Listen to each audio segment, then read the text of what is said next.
Hello everyone, welcome to my review of set 75302, Imperial Shuttle. This set has 550 pieces. It was released this year in 2021, a few days ago actually, and costs $70. This set is part of LEGO's new remake line where they're remaking old playsets for cheaper, with maybe not as much playability, maybe a little bit smaller, but it's cheaper, which is nice. First, let's look at the minifigures. The minifigures that come with the set, there are 3 of them, are not as good as the previous playset, but that's to be expected since LEGO did cut some corners because they cut the cost. So you only get 3 minifigures. First, let's look at the pilot. The pilot minifigure is okay. I have no real complaints about this minifigure. It's just a generic pilot with a headset and a cap. The only small gripe I have with this minifigure is the cap, which has the first order. It's a first order cap, not an Imperial cap, but it doesn't really matter that much. No one's really going to notice, and it's an okay minifigure. Second up is the Luke Skywalker minifigure. This minifigure is basically the same as the final duel minifigure. He has 2 facial prints. He comes with a green lightsaber, and this is just the standard episode 6 Luke Skywalker. There's nothing too special about him. And last but not least is the Darth Vader minifigure. This is the minifigure that most people are complaining about. He has the regular, newer Darth Vader helmet mold, the regular Darth Vader face print with the white head. He has a red lightsaber as usual. The torso printing, back printing, and leg printing are all adequate. But what most people are complaining about is the lack of arm printing. On the final duel set from last year, he had arm printing, but this version does not have arm printing. I think it's okay for LEGO to do exclusive minifigures like that, just like on the 2005 Imperial Shuttle. They did this where they gave the Stormtroopers leg printing, and we haven't seen that exact same Stormtrooper minifigure since, so I'm not really bothered by this lack of arm printing, and I think, overall, all 3 minifigures are pretty nice. Now let's get on to the actual shuttle.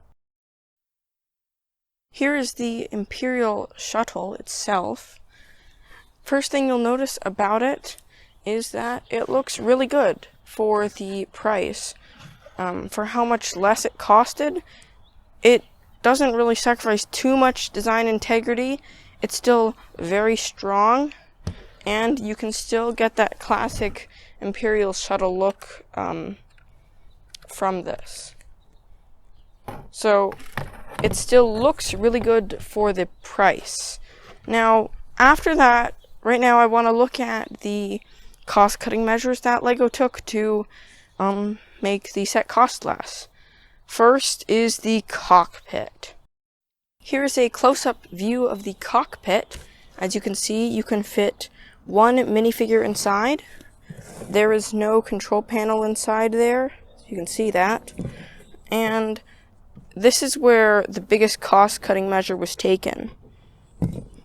As you can see, down here, there is a stud shooter, and there's also a stud shooter on the other side, but the problem is not the stud shooter. The problem is this part under it doesn't curve up properly to the top of the cockpit, this white part. And also, this white part, the hinge is very high, so it leaves this gaping hole right here, and I believe that this hinge should have been quite lower so that this could have curved up more easily. And this is just the biggest design flaw of the set. It just isn't accurate, and it doesn't look good either.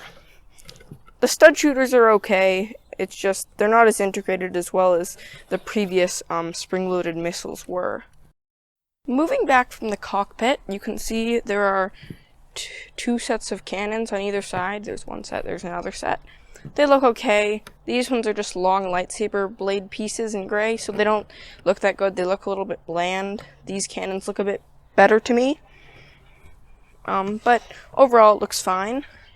The biggest play feature of the set here, aside from just moving the wings down, is this middle section can go up. If you just pull back on this pin, it lifts this top part up to reveal the interior. As you'll see, this mechanism is actually quite genius. There's this little rubber piece in there that just lets you move it a little bit, and when you push it down, it locks into place really nicely. Okay, let's have a look at that interior. It's a pretty small interior. It's not that useful. You can only fit a few minifigures in it. For example, we can fit Luke Skywalker in here without his lightsaber. There are 2 seats in there to fit him, as you can see.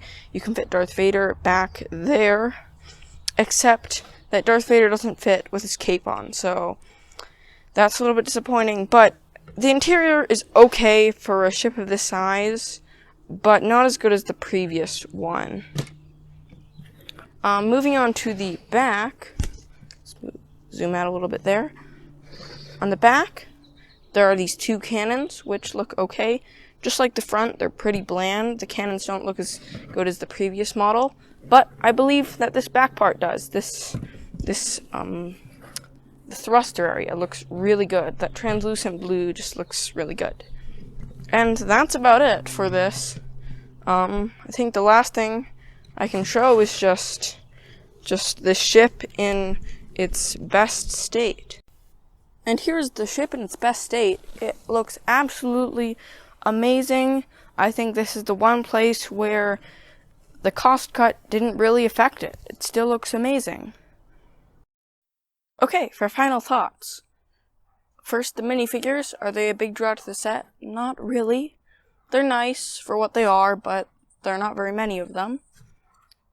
The actual shuttle is really nice for the price. Obviously, not as many play features, not as big as the previous version, but it's still significantly cheaper, so should you buy it? Well, maybe, if you like it. I think currently it's the best $70 set that LEGO has to offer.